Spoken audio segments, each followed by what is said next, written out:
আপনার যে গদিটা প্রধানমন্ত্রীর, ওই গদিকেও সম্মান করি।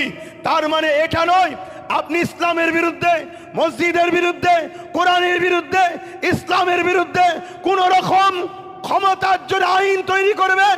আমরা বেঁচে থাকতে এই আইন হতে দেব না। তাহলে আপনাকে আগে ঠিক করতে হবে, আইন পরে করবেন। আগে আমাদের যুব সমাজের বুকের তাজা খুনগুলো গুলি করে করে ঝরাতে হবে, তারপরে আইন করতে আপনি পারবেন। তার আগে পর্যন্ত আইন আমরা হতে দেব না। কেন আমরা দেশকে ভালোবাসি, সংবিধানকে ভালোবাসি। ঠিক মনে রাখবেন, আমরা জানের থেকেও বেশি আমার ইসলাম, আমার কোরআন, আমার মসজিদ মাদ্রাসাকেও ভালোবাসি। যেমন কেন্দ্র সরকার ইসলামকে মিটাবার জন্য, মসজিদ মাদ্রাসাকে মিটাবার জন্য ওয়াকফ সংশোধনী আইনের নামে কালা কানুন তৈরি করতে চাইছে। আমরা এখান থেকে পূর্ব মাদারীপুর কোলাঘাট থেকে আন্দোলনের সূচনা চলে আসছে, ধারাবাহিক চলে আসছে। আজকেও আমরা আন্দোলন থেকে আওয়াজ তুলব, এই কেন্দ্র সরকারের এই কালা কানুন আমরা মানছি না। এই কালা কানুনকে অবিলম্বে বন্ধ করতে হবে। ঠিক না বেঠিক? আওয়াজে বলুন ঠিক না বেঠিক? ঠিক তেমনি এখান থেকেই রাজ্য সরকারকেও জানাবো, আপনি যে বড় আস্তে আস্তে সাইলেন্ট ভাবে মাদ্রাসা থেকে কোরআনের শিক্ষাকে তুলে দিতে চাইছেন, এই ষড়যন্ত্র আপনাকে বন্ধ করে মাদ্রাসাতে কোরআনের শিক্ষা যেভাবে ছিল ওইভাবে চালু রাখতে হবে। ঠিক না বেঠিক? জোরে বলুন ঠিক না বেঠিক? যদি না হয় তাহলে আন্দোলন যেমন কেন্দ্র সরকারের বিরুদ্ধে চলছে, রাজ্য সরকারের বিরুদ্ধে আমাদের আন্দোলন চলবে না, চলবে না। আওয়াজ তুলে হাত তুলে সাক্ষী দেন, হাত তুলে সাক্ষী দেন। কেন কেন্দ্র সরকারকে আমরা জানিয়ে দিই, দেশকে ভালোবাসি। আপনার যে গদিটা প্রধানমন্ত্রীর, ওই গদিকেও সম্মান করি। তার মানে এটা নয় আপনি ইসলামের বিরুদ্ধে, মসজিদের বিরুদ্ধে, কোরআনের বিরুদ্ধে, ইসলামের বিরুদ্ধে কোন রকম ক্ষমতার জন্য আইন তৈরি করবেন। আমরা বেঁচে থাকতে এই আইন হতে দেব না। তাহলে আপনাকে আগে ঠিক করতে হবে, আইন পরে করবেন। আগে আমাদের যুব সমাজের বুকের তাজা খুনগুলো গুলি করে করে ঝরাতে হবে, তারপরে আইন করতে আপনি পারবেন। তার আগে পর্যন্ত আইন আমরা হতে দেব না। কেন আমরা দেশকে ভালোবাসি, সংবিধানকে ভালোবাসি। ঠিক মনে রাখবেন, আমরা জানের থেকেও বেশি আমার ইসলাম, আমার কোরআন, আমার মসজিদ মাদ্রাসাকেও ভালোবাসি। ঠিক না বেঠিক? ঠিক তেমনি রাজ্য সরকারকেও বলবো, আপনিও মনে রাখবেন, আমরা হয়তো মুসলিম সমাজের 27% মানুষ আপনাকে বিশ্বাস করে ভোট দিয়েছে। বিজেপির ভয় দেখিয়ে, বিজেপির ভয়ে সব হয়তো আপনার কোলে উঠেছে। তার মানে এটা নয় আপনিও এই ক্ষমতা নিয়ে মাদ্রাসা থেকে কোরআনের শিক্ষাকে তুলে দেবেন, কোরআনকে মিটাবার প্ল্যান করবেন। তাহলে মনে রাখবেন, আমরা 27% কেন, যত পার্সেন্টই আছি, আমরা বুকে তাজা খুন দিয়ে হলেও বিজেপির ভয় না করে বিজেপিকেও যেমন উৎখাত করব, আপনাকেও কিন্তু উৎখাত করে আমরা ছাড়বো। এই লড়াই চলতে থাকবে। অতএব আমাদের লড়াই, আমাদের আন্দোলন, আমার ধর্ম, আমার ইসলাম, যেটা আমার সংবিধান আমাকে রাইট দিয়েছে, তার উপরে কেন্দ্রও যেন হাত না দেয়, রাজ্যও যেন হাত না দেয়। এটা আমাদের আন্দোলন চলবে। ঠিক না বেঠিক? কিন্তু বলার তো অনেক কিছু আছে, তারপরেও পানি এসে বীজখানে। এ ভাইয়েরা একটু মোবাইল টোবাইলে ব্যস্ত হয়ে গিয়েছিল, মিডিয়া ভাইয়েরা। দেখ এখন আর ব্যস্ত হননি, কিন্তু তারপরেও পূর্ব মাদারীপুর থেকে আমি একটা বিষয় নিয়ে প্রথম আলোচনা শুরু করব। ওয়াকফ নিয়ে তো অনেকে বলেছে, আমি একটু বলছি, কিন্তু তার আগে একটা বিষয় আপনাদের সকলের দৃষ্টি আকর্ষণ করছি। পূর্ব মেদিনীপুরের একজন ব্যক্তি শুভেন্দু অধিকারী জিনার নাম, তিনি কিছুদিন আগে তিনার মাথায় সেকুলার ভূত চেপেছিল। তাই তিনি আমাদেরই সাথে, মোল্লা মলি সাহেব, আমার সাথে নয়, অনেক পীর সাহেব পীরজাদার সাথে ইফতার পার্টিতেও গেছে, তরমুজও খেয়েছে। হঠাৎ করে সেকুলার ভূত ওনার নেবে গিয়ে এখন কমলার ভূত নেবেছে। উনি বক্তব্য দিতে দিতে আমার দেশের সংবিধানের বিরুদ্ধে বক্তব্য দিচ্ছে।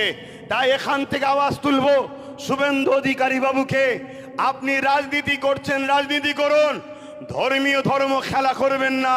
কেন ধর্ম এমন একটা মহাব্বত, ভালোবাসার জিনিস, এই আগুনে কিন্তু আপনার রাজত্বের সব শেষ হয়ে ধ্বংস হয়ে যাবে। এটা সতর্ক আপনাকেও করে দিচ্ছি।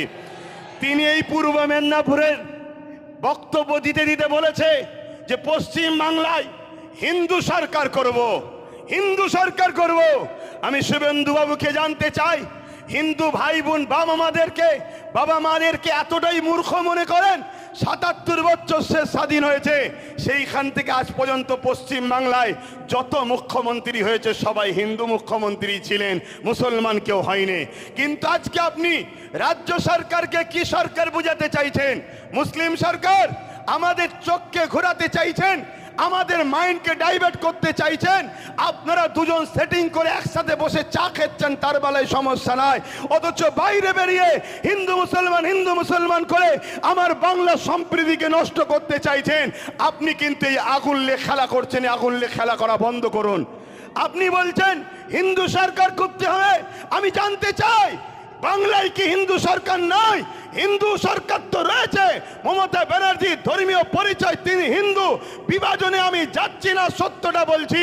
কিন্তু আপনাকে আমি আর একটা প্রমাণ দিচ্ছি। দীঘার মতো পিকনিক স্পটে, দীঘার মতো বেড়াবার জায়গায় আজকে সেখানে ধর্মস্থান হিন্দুদের মন্দির তৈরি হচ্ছে। আমি তাতে বিরোধী নই, ঘৃণার দিকে যাচ্ছি না। তিনি দেশের রাজ্যের মাথায় বসে আছে, তিনি রাজ্যের পয়সাকে নিয়ে মন্দিরের পিছনে করে রাজ্যকে গরিব করবে কি না করবে রাজ্যের জনগণ বুঝে নেবে তার সাথে। কিন্তু আমি বলতে চাইছি, তিনি হিন্দু দরদি বলেই তো দীঘাতে কোনো মসজিদ করে নেই, সেখানে মন্দির তৈরি করছে। অথচ আজ থেকে দাবি করছি, তিনি তো বলে আমি সর্বধর্মের মানুষের নেতা, তাই সর্বধর্মের মানুষের নেতা হিসাবে আমি মুসলমানও এখান থেকে আওয়াজ তুলছি। দীঘায় যেমন 200 কোটি টাকা দিয়ে মন্দির করছেন, আপনি তো বলেছেন সংখ্যালঘুকে বেশি ভালোবাসি, কমসে কম 300 কোটি টাকা দিয়ে দীঘায় একটা মসজিদের আবদার আমরা রাখলো। এটা করতে হবে। যদি আপনি না করেন তাহলে জানবো আপনার মুখ এক মুখোশ এক, ঠিক না বেঠিক?